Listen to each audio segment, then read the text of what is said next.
Sayang. Sayang yung pabango at saka yung ano, alcohol.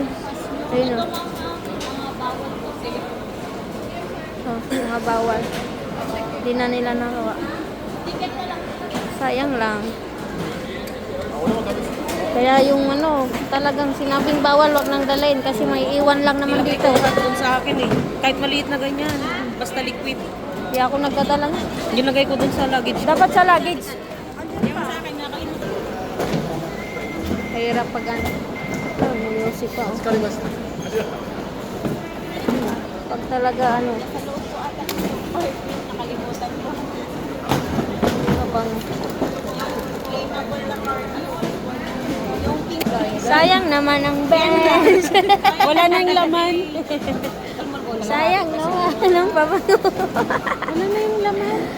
Boarding pass daw. Wag nang uulitin. Yung nipper ko. Sayang. Sabi ko. Masinti na lang kanina. Akala ko nalagay Alam mo ko kanina. Sayang ng nipper. Ang daming nakuha eh no. Pabango. Sa akin, pabango lang talagang ano mo. Nipper. Oo, iba-vlog ko yon para maano. Maging aware yung mga ano na wag talaga sila maglalagay ng mga ano liquid sa ano hand carry. Kasi maiiwan lang naman yan, kukunin lang nila yan. Sayang lang. Kaya wag nyo nang galahin. Dalhin ninyo saging. Dalhin nyo saging, din yung saging ko. Nakalusot yung saging ko. Tsaka yan o, mamahal ng pagkain dito. Dapat kumain na kayo sa labas bago kayo kumain dito. Ay bara din na kayo kumain dito sa loob kasi talagang mahal.